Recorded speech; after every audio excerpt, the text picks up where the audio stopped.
Nanti kita boleh berkumpul bersama-sama lagi. Sekali lagi terima kasih untuk kehadiran Bapak Ibu, dan juga sekali lagi selamat ulang tahun untuk Ibu Jiri. Ibu Jiri mana ini? Hadir. Ada Tiffany juga yang tadi sudah disebutkan, dan Kevin ya. Ada lagi yang dalam minggu ini yang tidak dituliskan dalam warta Jumat atau kelewatan kelupaan dalam minggu ini.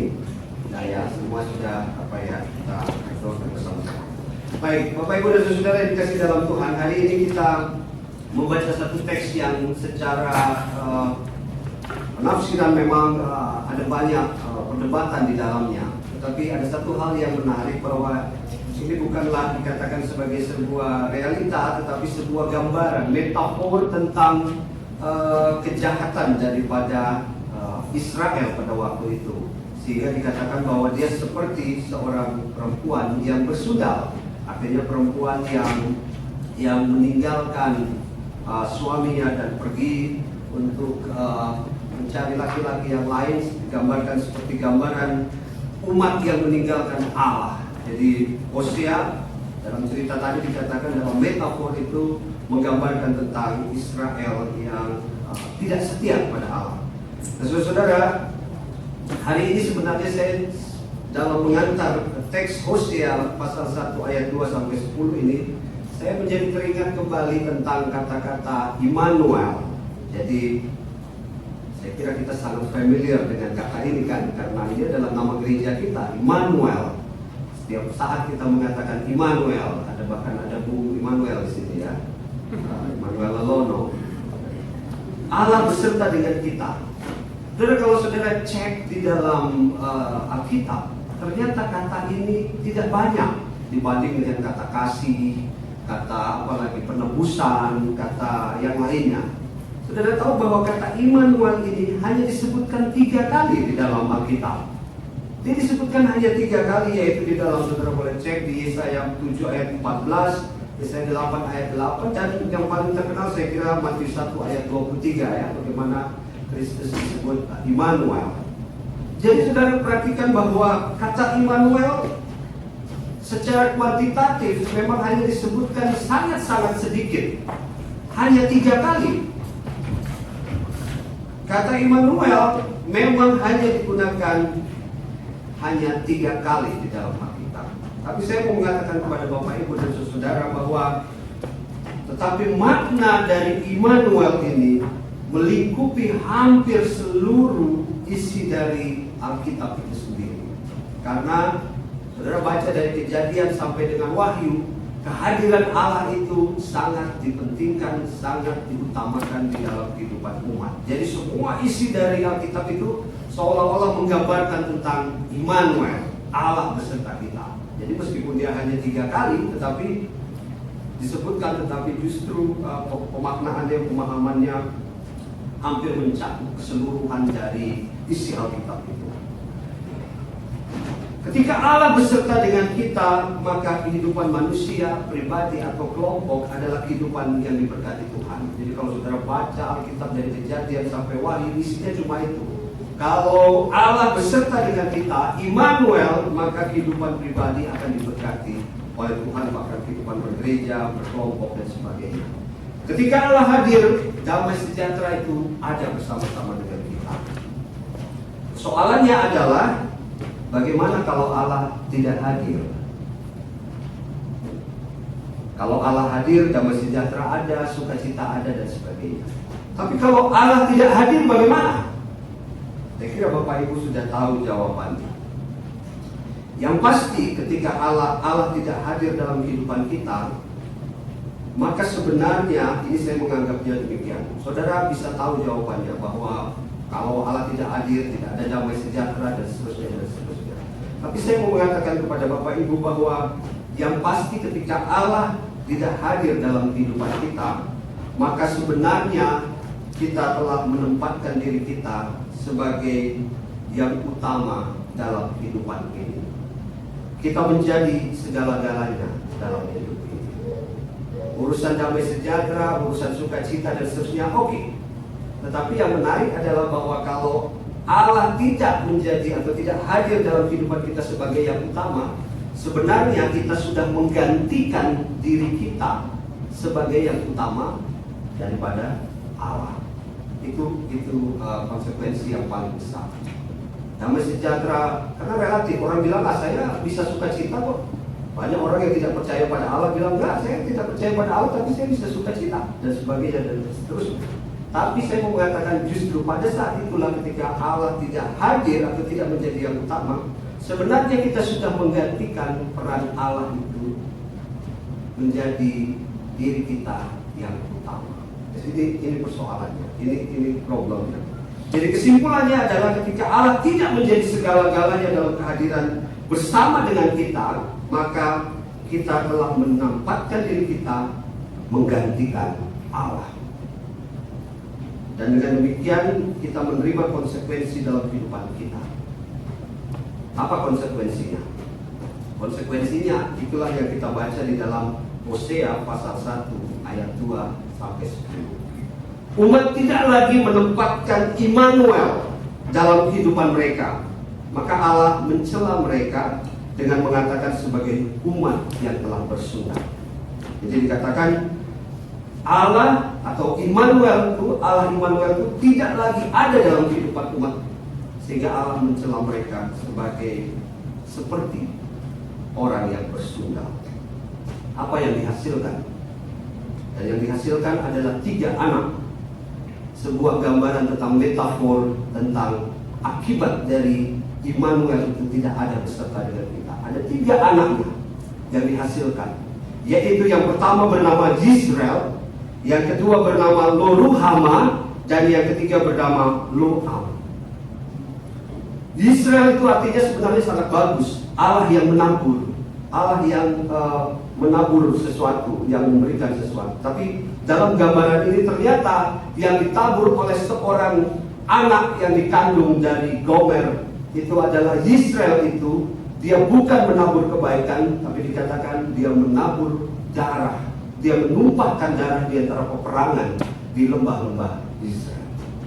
Pembunuhan, perseteruan, pertikaian terjadi ketika Immanuel tidak ada bersama-sama dengan umat. Anak yang kedua yang dikandung adalah Lo-Ruhama. Dalam bahasa Ibrani atau dalam bahasa Arab, Lo atau La itu ya. Lo itu artinya tidak. Ruhama dikatakan Allah tidak menyayangi Israel dan tidak mengampuni Israel. Jadi sudah menabur kejahatan, dan kemudian pada saat itu Allah dikatakan tidak lagi menyayangi Israel dan tidak lagi mengampuni Israel. Anak yang ketiga yang dikandung, yang dilahirkan nantinya bukan lagi anak yang penuh berkat, tetapi dikatakan Lo-Ami. Lo tidak, Am itu umat, I itu adalah kata ganti milik. Jadi Lo-Ami dikatakan engkau Israel, engkau bukan lagi milikku, dan aku bukan lagi Allah. Saudara, kalau 3 hal ini telah menjadi bagian dari pribadi, dari umat, dari kelompok, atau siapapun yang tidak lagi menghadirkan Immanuel dalam kehidupan kita, maka kita akan melahirkan 3 hal ini. Israel yang menumpahkan darah di lembah-lembah itu artinya bicara tentang pertengkaran, perseteruan, konflik, dan seterusnya. Dan ketiga, Allah tidak lagi mau menyayangi Israel, bahkan tidak mau mengampuni. Dan anak yang ketiga yang kita hasilkan, engkau bukan lagi umatku, dan aku bukan lagi Allah. Saudara, itu artinya kalau saudara atau saya hari ini sebagai jemaat Immanuel, itu bukan berarti bahwa kita hanya mengenal nama Immanuel. Gereja ini bernama Immanuel. Dan saya berharap saudara dan saya mau memaknai nama ini bukan hanya dalam perspektif sejarah bahwa saudara memilih nama ini, ya kan? Hari ini saudara lihat 3 konsekuensi besar kalau saya tidak menghadirkan secara benar-benar, secara sungguh-sungguh apa yang kita sebut dengan Immanuel. Tetapi yang lebih utama adalah bagaimana saya dan saudara menghayati, mengamini dan tetap berusaha menempatkan Allah Immanuel itu dalam seluruh aktivitas dan pelayanan gereja ini. Saudara, saya mau mengatakan singkat saja bahwa ketika saudara dan saya mengambil nama gereja ini menjadi Immanuel, itu bukan hanya bicara tentang perspektif sejarah. Dulu saudara kumpul, apa tuh namanya, voting, mau pakai I atau pakai E, I atau I, mau Immanuel yang double-nya F atau enggak, atau bagaimana. Tapi saudara, ini bukan perspektif semata-mata perspektif sejarah. Tapi waktu kita menempatkan nama Immanuel, dan lihat konsekuensi yang luar biasa, bahwa kita hari ini diminta untuk terus menghadirkan Allah di dalam setiap kehidupan kita. Tidak bisa tidak. Kalau tidak demikian, saudara lihat 3 konsekuensi yang luar biasa. Saya mau mengajak kita di sini untuk mendalami betul-betul tentang apa makna kita memakai nama Immanuel dalam kehidupan kita. Karena kalau tidak begitu, kita hanya jadikan ini hanya sebuah nama saja, Immanuel. Saya selalu mengatakan salam Immanuel. Salam Immanuel itu bukan tanpa makna. Salam, shalom, Immanuel. Bagaimana kehadiran Allah itu juga membawa damai sejahtera. Ayo kita menghayati ini bukan hanya dalam perspektif sejarah, karena sejarah memang sudah kita lewati. Tapi hari ini bagaimana kita menghayati Immanuel itu dalam perspektif kita ke masa depan itu sendiri. Kita tidak mau Immanuel hanya menjadi sebatas nama. Banyak kan yang punya nama gereja Immanuel, bukan hanya saudara kan, bukan hanya kita di sini. Di Indonesia berapa tuh nama gereja Immanuel? Ada Immanuel di Gambir yang paling terkenal. Dan nama Immanuel yang lain banyak. Tapi kita tidak mau Immanuel hanya sebatas nama. Kalau dia hanya menjadi sebuah nama, maka nama itu tidak mempunyai sebuah gerakan. Shakespeare memang bilang apalah arti sebuah nama. Tapi itu dalam perspektif barat. Tapi kalau dalam perspektif timur, arti nama itu menjadi sangat penting. Karena nama itu adalah sebuah gerakan. Saya diberi nama Victorius waktu bapak saya mancing di satu daerah di Pangkalan Susu, mendengar berita bahwa anaknya lahir laki-laki. Bapak saya langsung pikir, kasih dia nama Victorius. Kenapa? Karena dia berpikir bahwa nama ini harus menjadi sebuah gerakan. Gerakan apa? Bahwa anak ini akan terus bergerak untuk menjadi pemenang. Amin. Saudara punya nama semua. Saudara punya nama, orang tua pasti tidak membuat nama itu asal-asalan. Pasti dia punya perspektif, dia punya pemahaman bahwa nama ini harus menjadi sebuah gerakan dan nanti menjadi sebuah kenyataan di dalam hidupnya. Tidak ada kan yang mau kasih nama anaknya apa misalnya sial. Dia pikir aja sial terus. Atau pikir kasih nama anaknya apa lagi? Ya, dia pasti kasih nama anaknya punya perspektif yang akan menjadi sebuah gerakan.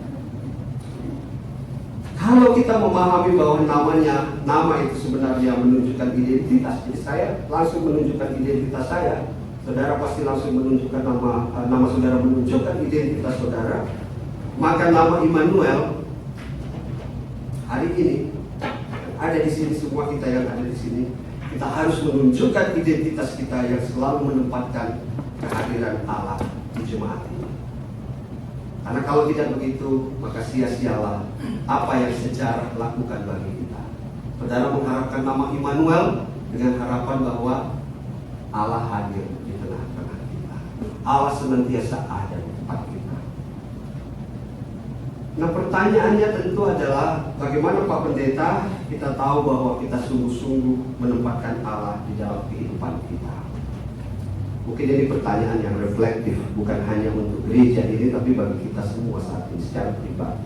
Ada banyak cara bagaimana kita menghadirkan atau menempatkan Allah sebagai yang utama dalam kehidupan kita.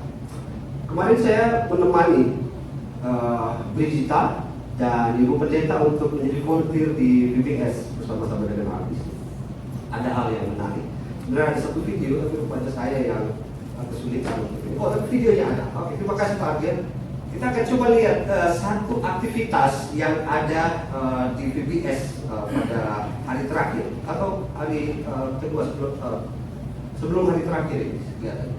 Pak Arga sudah bisa. Oke, terima kasih. Kita akan lihat hanya 2 jam dulu. Oke.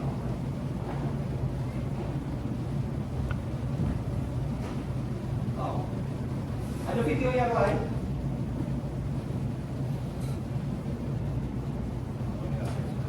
Oh, tidak ada suara. Ya. Ada yang bersama orang tua? Tidak ada.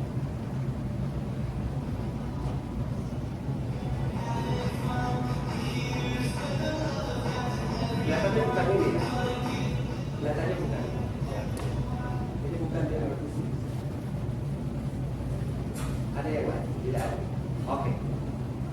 Oke, sambil Pak Arga siapkan ini. Hari kedua atau hari ketiga kita pergi ke satu tempat di nursing home. Itu adalah tempat di mana orang-orang tua, ibu-ibu jompo yang tinggal di sana dan bapak-bapak juga. Tapi rupanya ini bukan hanya orang tua, tetapi orang tua yang dalam kapasitas yang memang terbatas dalam banyak hal. Ya, dalam banyak hal. Ada yang kesulitan berbicara, ada yang kelemahan mental dan seterusnya. Ya, dan kelemahan mental. Dan anak-anak datang ke sana dan kemudian mereka bernyanyi, mereka memimpin lagu dan kemudian diakhiri dengan ada yang mau main kartu dan sebagainya. Bicaranya kadang-kadang nggak nyambung. Yang satu bicara ke sana, yang satu sudah nggak tahu kemana-mana. Ada oma satu kerjanya cium tangan aja, kalau salaman tangannya dicium, tangannya orang lain dicium. Ada yang diajak bicara, kita ngomong A, dia udah ngomongnya ke mana namanya? Dari kita ngomong kita mau ke stasiun Gambir, dia perginya ke mana begitu ya. Kelemahan mental, jadi bukan hanya tua tapi sudah juga mentalnya sudah sangat lemah. Ada yang sudah sakit karena bukan hanya tua tetapi juga karena sakit diabetes dan sebagainya. Yang menarik adalah bahwa kehadiran anak-anak di sana itu justru memberi makna bagi kehidupan mereka. Saya berpikir, saya merenungkan bahwa apa ya arti kehadiran Allah ketika kita ada bersama-sama dengan mereka. Apa ya makna Immanuel itu dalam kehidupan orang tua. Saya tanya ke satu orang tua, saya tanya anaknya berapa? Oh saya tidak ada anak. Saya hanya sendiri. Jadi umur sudah hampir 90-an. Sudah 90-an mungkin. Jadi dia hidup sendiri. Dan memang ada kelemahan mental juga. Saya merenungkan waktu berbicara, meski tidak nyambung dalam arti dia tidak lagi bisa memahami orang berbicara, tapi dia hanya berbicara apa yang dia mau. Ada yang nggak mau berbicara pakai bahasa Inggris tapi bahasa Greek, dia selalu bilang saya dari Greek, jadi kalau pakai bahasa Inggris, oh no, saya tidak mau pakai bahasa Inggris. Dia maunya cuma pakai bahasa Yunani. Aduh, saya bilang dari mana lagi bahasa Yunani ini ya? Repot. Tapi saya berpikir dengan anak saya waktu selesai itu saya merenungkan apa ya makna kehadiran Allah di tengah-tengah orang tua ini, orang-orang tua yang tinggal di nursing home ini dengan segala kelemahan mentalnya. Saya dengan Bu Pendeta diskusi apa ya artinya kehadiran.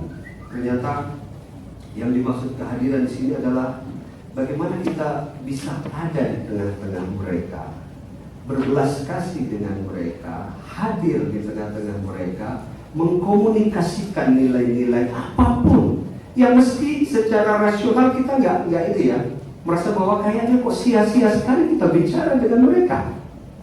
Tapi saudara tahu betapa berartinya senyum dari orang-orang tua ini. Saya itu sampai terharu sekali.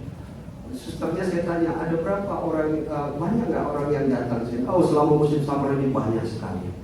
Dan yang paling saya senang melihat mereka adalah ketika semua orang itu datang, mereka bisa tersenyum. Karena ada banyak hal di dalam pikiran mereka melihat masa depan itu seperti apa. Dan mereka bilang, orang-orang yang ada di sini sebagian jarang tersenyum. Jadi keluar dari kamar, bahkan ada yang selalu marah-marah. Kopi terlambat, datang marah. Karena mereka maunya dilayani, dalam arti mereka nggak bisa ambil, tapi kalau minta kopi, tetapi kalau terlambat dia marah. Jadi hidupnya hanya dengan marah dan cemberut. Tapi ketika anak-anak ini datang, ketika kalian datang, yang saya senang dari mereka menurut salah satu volunteer yang di sana, saya melihat wajah-wajah yang tersenyum. Saya langsung pikir bahwa ini kan makna kehadiran. Saya bisa merasakan kehadiran Allah di jemaat ini, di gereja ini, di pribadi saya, di keluarga saya adalah kalau saya juga bisa hadir bagi sesama saya untuk memberi makna bagi yang lain. Untuk apa kita bicara tentang Allah yang hadir, tetapi itu Allah yang kita batasi di dalam tembok-tembok ini. Kita harus bisa menghadirkan Allah juga bagi sesama, karena itulah makna kehadiran itu. Jadi saya pikir bahwa kehadiran Allah dirasakan lewat kehadiran kita bagi sesama yang berbelas kasih. Kita menguatkan, menghibur, dan juga melakukan perbuatan baik. Karena tanpa itu, saya kira kita tidak bermakna untuk memahami arti kehadiran Allah saat ini. Saya senang, saya mendengar Sheila katanya di Indonesia sempat mengajar apa? Sheila sempat teaching English for. Would you like to share just a little? Yeah. Sheila, saya dengar dia mengajar bahasa Inggris ya. Di mana itu? Coba nanti kita dengarkan. Sorry Sheila, this is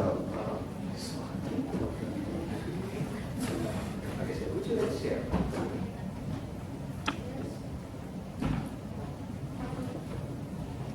So in Indonesia, I had the opportunity to help teach English. And the school is, I forgot the school's name, but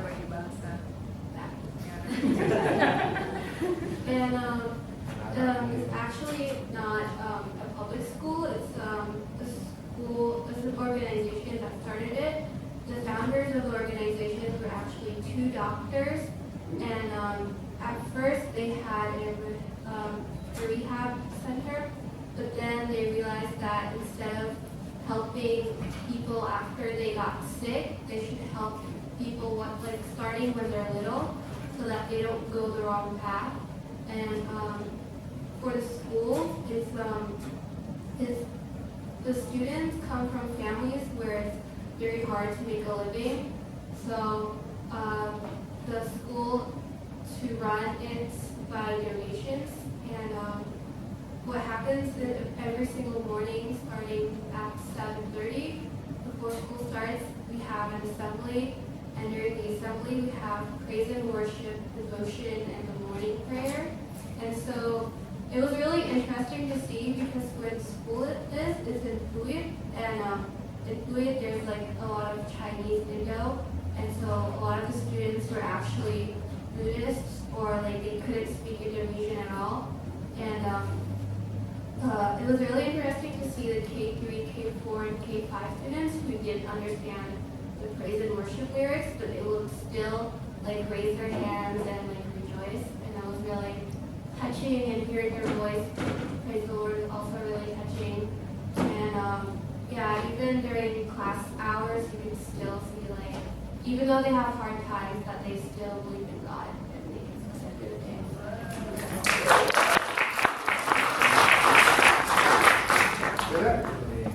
Menghadirkan, bukan kehadiran Allah bagi kita dirasakan juga bagi sesama. Dan saya kira itu yang paling penting hari ini bagi kita. Kalau kita bertanya atau menanyakan apa makna Immanuel bagi kita hari ini, bukan hanya mengatakan bahwa Allah ada beserta dengan kita. Saudara lihat ada konsekuensinya kalau Allah tidak ada beserta dengan kita. Tapi sekarang Allah beserta kita, kita maknai ke masa depan itu kita bicara tentang bagaimana saya juga menghadirkan kesukacitaan itu bagi sesama.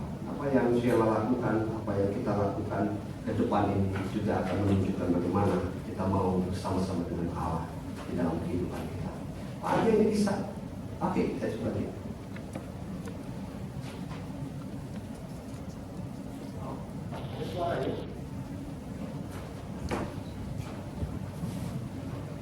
Itu ibu yang bahasa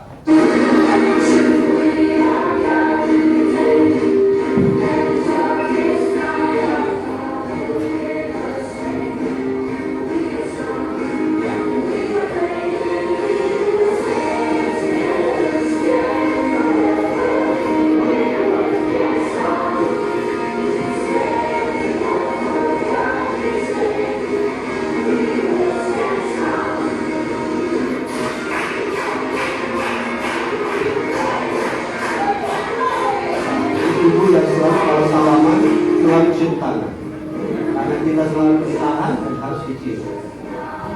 Dan di sana yang kalau bicara tidak nyambung kemana-mana.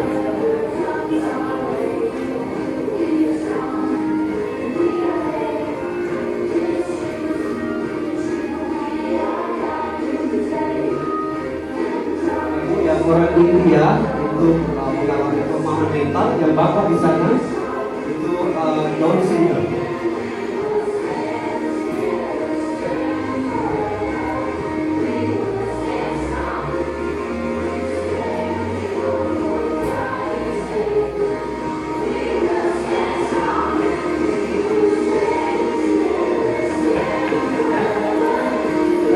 Ibu ini selalu ibu yang jarang tersenyum dan selalu marah. Tapi dia bisa hari ini menikmati senyumnya.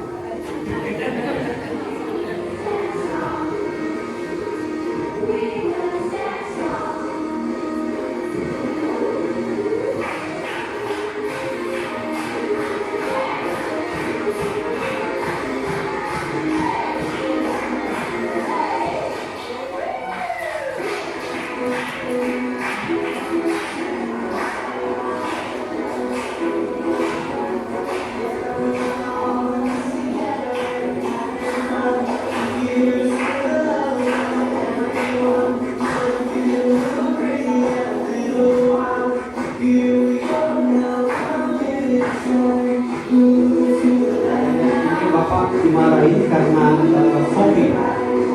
Dia minta kopi. Cukup kopi. Tidak ada kopi lagi.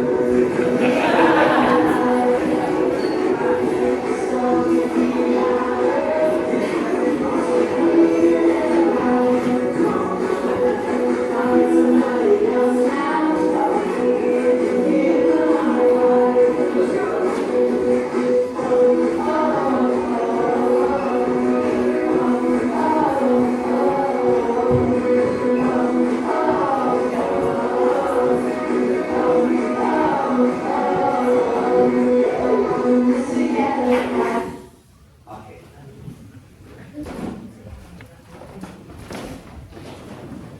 Saya merasa ini bisa menjadi inspirasi kita untuk menjadikan Immanuel Allah beserta kita dalam kehadiran Allah di tengah-tengah kita, tapi juga bagi sesama. Saya kira kita akan memulai sebuah visi besar. Untuk session juga nanti harus bicara tentang tema kita adalah menjadi gereja yang hidup. Tapi kita akan terus memperbaharui tema ini dalam satu visi besar bagaimana menjadi Immanuel hari ini dan di masa depan. Dan saya berharap juga keluarga-keluarga mempunyai visi besar tentang Immanuel dalam kehidupan saudara hari ini. Terpujilah Kristus, kita berbahagia disebut dengan jemaat Immanuel karena Tuhan ada beserta dengan kita dan kita juga menghadirkan kesukacitaan dan kedamaian, berita sukacita itu bagi sesama. Syukur kepada Tuhan.